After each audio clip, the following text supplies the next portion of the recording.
The first rays of sunlight filtered through the pine canopy as Forest Ranger Igor Vasiliev revved up his old motorcycle, the engine sputtering to life in the crisp August morning.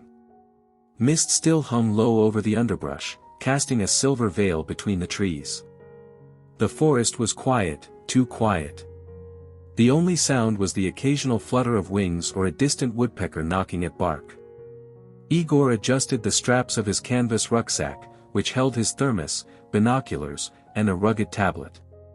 Just another patrol, he thought, kicking off from the ranger station and heading down the dirt trail that split the forest like a narrow ribbon.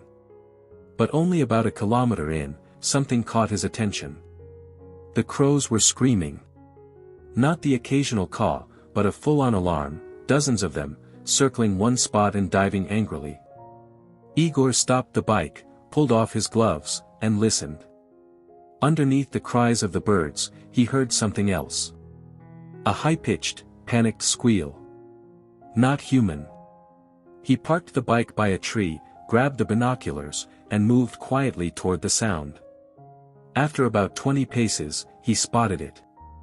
A scene so unusual it made him freeze. Near the base of a massive elm tree, 15 meters up, clung a tiny bear cub. It was trembling, its claws dug into the bark, too high to descend, too exhausted to climb further. Below it paced a large female brown bear, his mother. She reared up on her hind legs, huffing and groaning, but didn't attempt to climb. Instead, she circled the base nervously, then stopped. Her nose lifted, sniffing the air.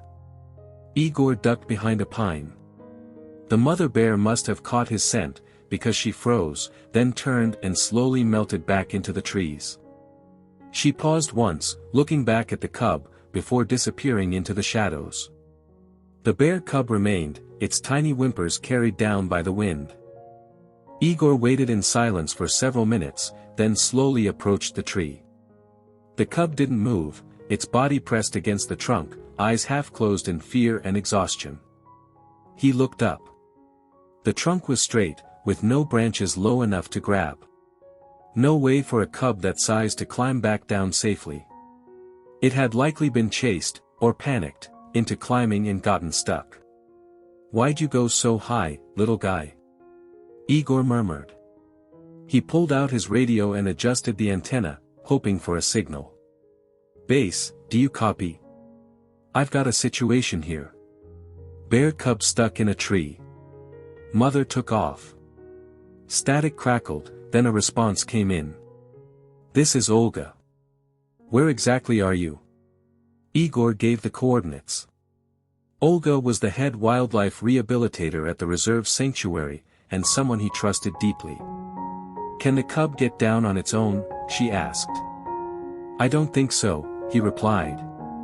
"He's been up there a while, judging by the birds. Looks exhausted. If he falls, he's done for." There was a pause. "All right," Olga said. "I'll get the team. We'll need a climber, tranquilizers, and a net in case he slips. I'll call back when we're close." It took over an hour for the team to arrive. Igor stayed by the tree, keeping watch. The cub hadn't moved, only shifting once to claw a little higher, then froze again, clearly scared stiff. A white truck pulled into the clearing, and Olga stepped out. She was in her mid-30s, wiry and practical, with a face that rarely showed emotion, except when it came to animals. 15 meters, she asked, shielding her eyes. "About that." She turned to the man unloading climbing gear from the truck bed. "Alexei, you're up." Alexei was young but experienced.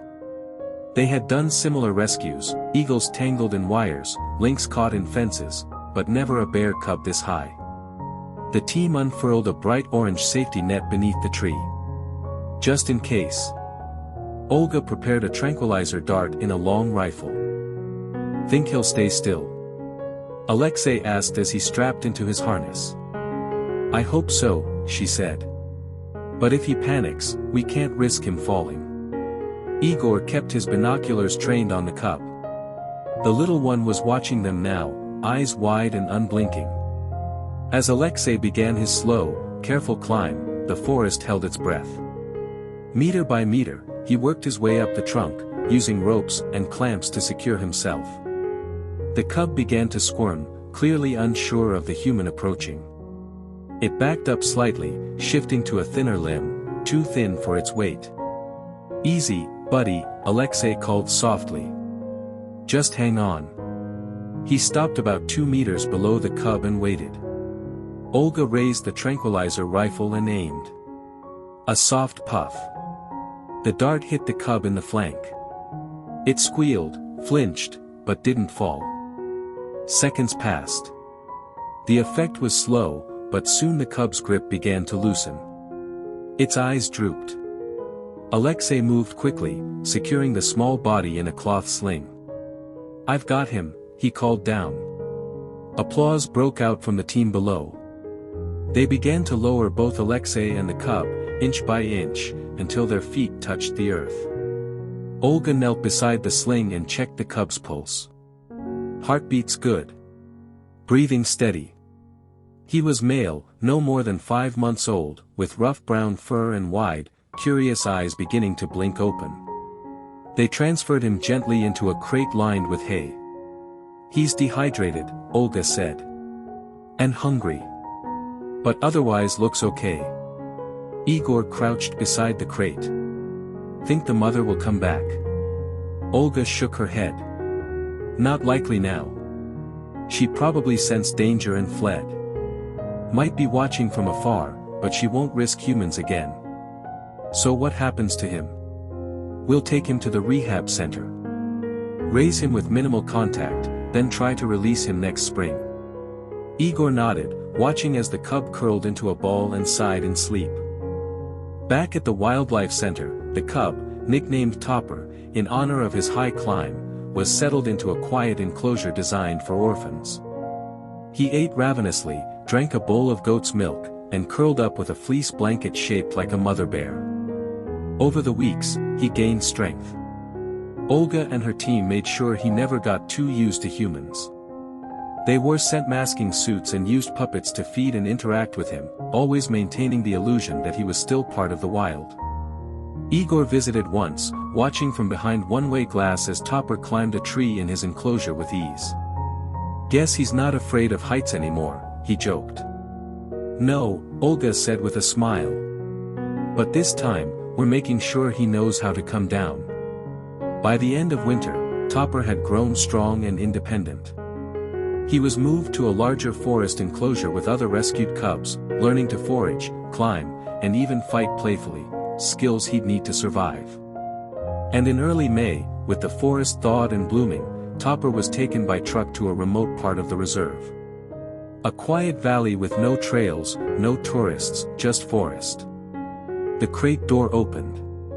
He stepped out slowly, sniffed the wind, and trotted toward the trees. No hesitation. No looking back.